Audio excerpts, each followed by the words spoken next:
Hello, hello, hello. This is Chulahomas Garden, and we are out on the land. So, we decided to go back to the name of Chulahomas Garden because we had so many people that were looking for the channel, and they were looking under Chulahomas Garden. So, he said, let's go back to Chulahomas Garden. So, Dolores and Tony's channel is back at Chulahomas Garden. Spell it, baby. Chulahoma, apostrophe S, Chulahoma's Garden. And let's talk briefly about the activity from the other day. Okay. Briefly. Me? Go, Or yeah, Okay, you. me. Okay, we're part of the Climate-Smart Initiative, the Agriculture Climate-Smart Initiative, and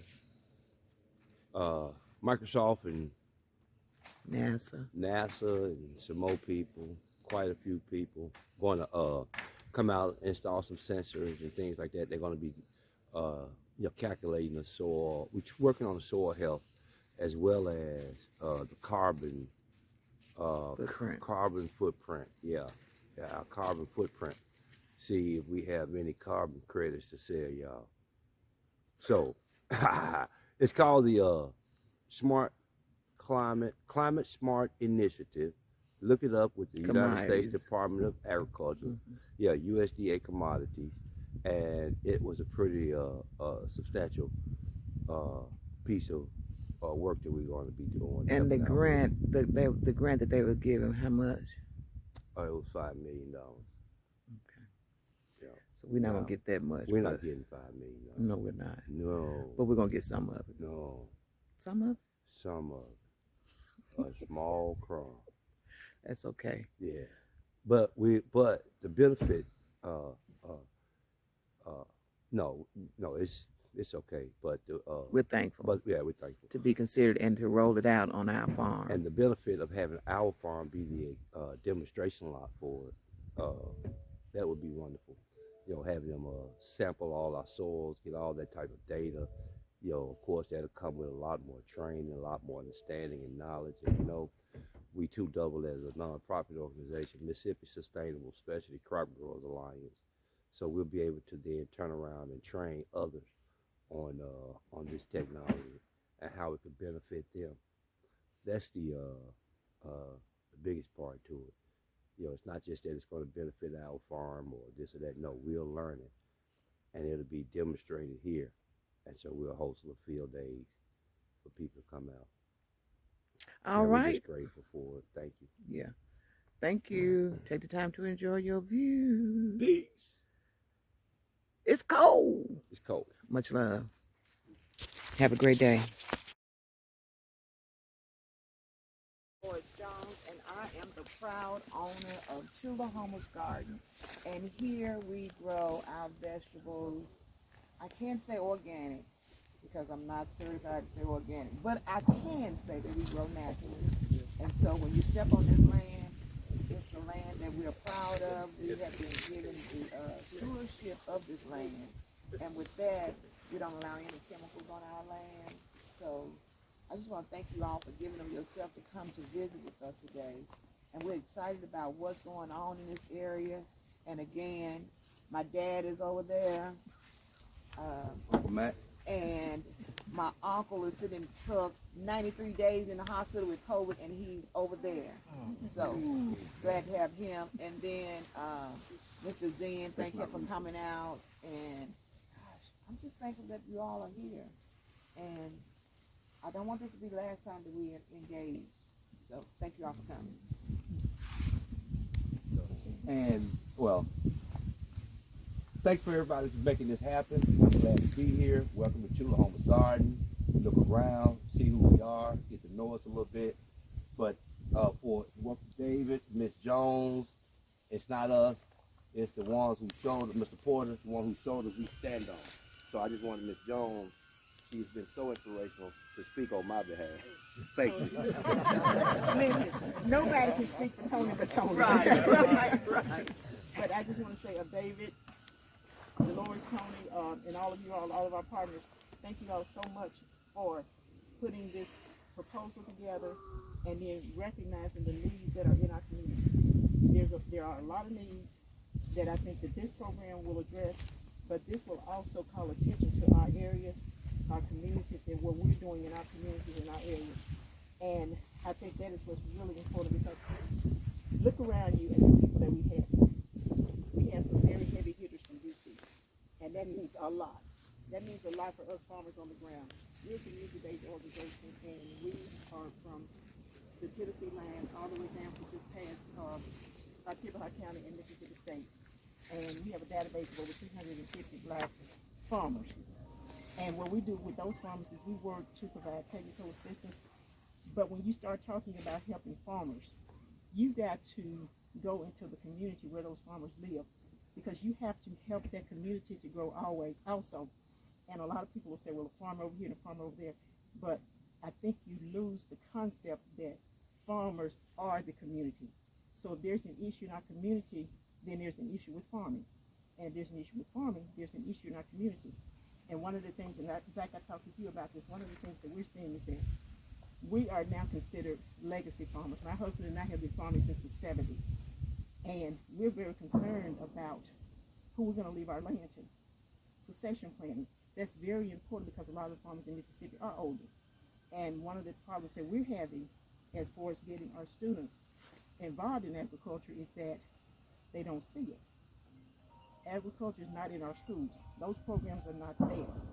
And if they're not there, then how are the students going to get it? Because you guys know how technology is. These students Google everything. There are YouTube videos on X, Y, and Z. But if you don't start that child young, and you don't start that child early, then there are a lot of disparities within our communities that we're not going to be able to eradicate. When we started working with the schools, we were invited to go into a school to provide ag education, and through that ag education to help the 3rd and 4th graders improve their reading scores. So we actually worked with teachers to develop our own curriculum, and we did Saturday school for those students. And when we were in the process of doing that, we talked about cauliflower. You guys are like, those are not commonly known terms in our community. So you definitely were not going to get those students to try and eat that. We back then went into preschool. We started working with 2 and 3-year-olds.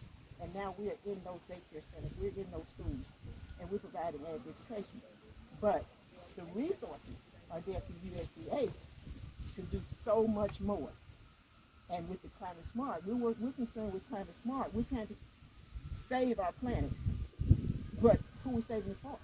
If we're not teaching our kids, if we're not teaching our young people about Climate-Smart issues, then what we're doing is not going to be for anything.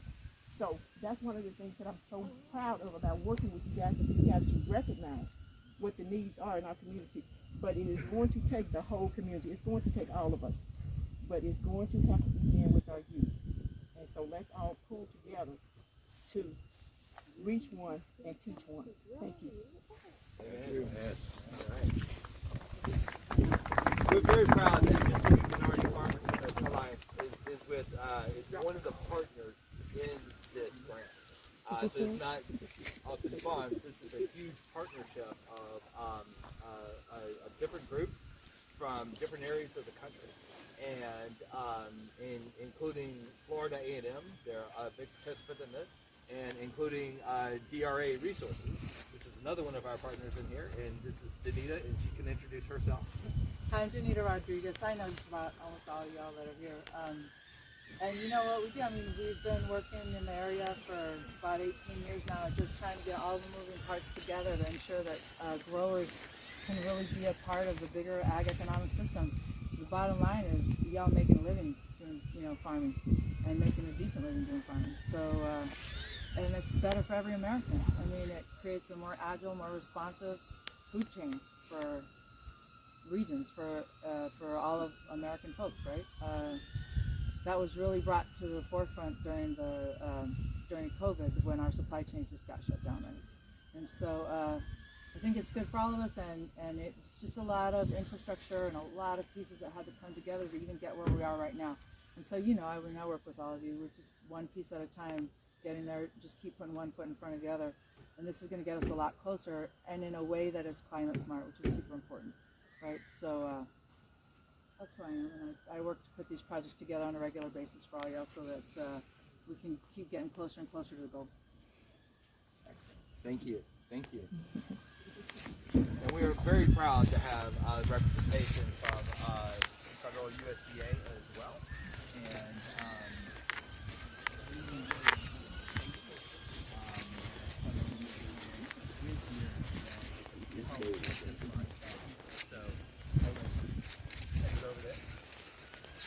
Hi there, I'm Zach Ducheneau, and I'm your FSA administrator. I am from the Cheyenne River Sioux Indian Reservation, and we are located not by choice within the state of South Dakota. They kind of happened around us. We were there first.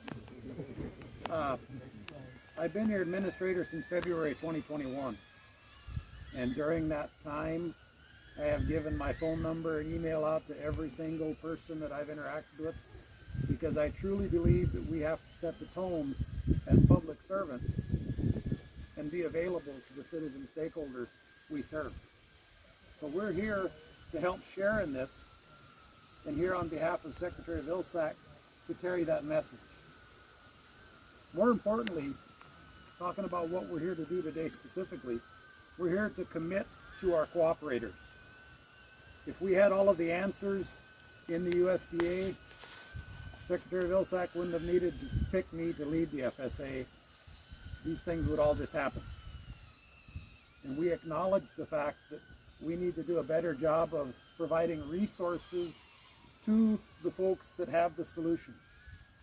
Folks like Chulahoma and Up in Farms are building solutions that are going to be meaningful and have generational impacts in rural America.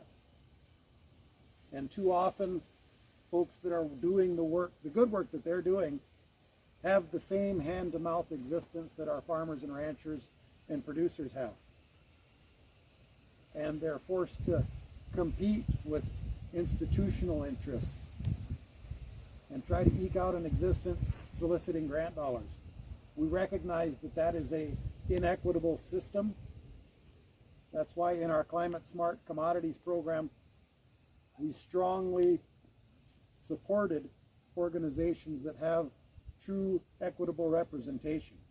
That's why we're so excited about projects like Up in Farms and the Intertribal Bison Cooperative doing their buffalo restoration work with Indian country, the National Latino Farmers and Ranchers and the partnerships that they bring. We recognize that a lot of the solutions that we need in rural America are going to not only come from rural America, but come from our underserved populations in rural America. So this work is so important. Prior to this job, I was the executive director of a nonprofit organization serving Indian country. So I know firsthand what the lack of resources can do to shorten up the vision of an organization. Our reality prior to 2010 was we would go make an application for a federal grant, a federal agreement to help do this good work that we were doing. We would get an award sometime this time of the year. We would go out and try to find somebody and get them trained up for the next few months, and then have to send them out the door to try to make an impact that we could demonstrate in 6 months so we could start the process over again. This is a 5-year agreement with this organization that's helping these folks. They're going to be able to build resource. They're going to be able to train staff. They're going to be able to engage a broader network, and that's going to be critical as part of the solutions that we're fomenting with the Climate-Smart Commodities program. Putting the producers at the conversation table instead of an afterthought for some corporate interest to extract from. We're really proud of the work that we're doing here. We think this is exemplary of the work that we need to do. We're doing this in hundreds of other communities across the country. In this round, we've already got 71 bigger projects. And I don't know who had the vision for bringing in industry at this scale. But what I see now and what I see that's so critical is we've got the industry, the food industry, that's oftentimes at odds with our producers. talking about climate-smart commodities. And like every nonprofit that has ever sought federal funding, they now have deliverables that they've got to live up to because they're engaging in these agreements. And that's a critical part. You've got the industry telling us now how important climate-smart commodities can be and how important it is that we preserve our Mother Earth for the next generation. I'm happy to be here, proud to bring a team from the national office. I got Deputy Administrator for Field Operations, Marcus Graham here. He's bad. He's a Memphis boy, and kind of coming home for him. We got Latrice Hill in the background. Latrice has been at the agency, I think, since she was in preschool. And it's been an honor to come to work with her in her new role as the equity officer. The Farm Service Agency in the administrator's office has an equity officer. That should really resonate with the folks that we're here with today. It darn sure does in Indian country when I go out and share things with them. We've also got your state executive director, Thaddeus Farley. Fairly, sorry, he's here. And we're all here at your disposal. I will leave my phone number and my email on a piece of paper on that table up front. You're all welcome to take a picture of it. If you do take it, I hope you use it because you have the ability to reach directly out to the leader of the entire Farm Service Agency now, and for as long as they'll let me do this job. And I've committed to do this job until they physically drag me out of the building. I've got a great family at home. The next generation has taken over the farm. The succession planning that we've talked about today is so critically important. Dolores and Tony have the opportunity to farm and own land that your ancestors used to work. Yeah, my uncle. Isn't that cool? Used to work this land. And now you own it. That is a cool story. And we got to do more of this. I'm excited to be here. I hope you can tell. Anxious to get to do this. My feet hit the ground every day. I can't wait to do the work and be your administrator. Take advantage of the opportunity to network with us. And I'm looking forward to learning more about the project from the folks that really have the solutions here. But I want to thank you for coming out. Thank you for being part of this. And thank you for helping us spread the good word. Thank you so much for being here. Thank you, thank you, thank you.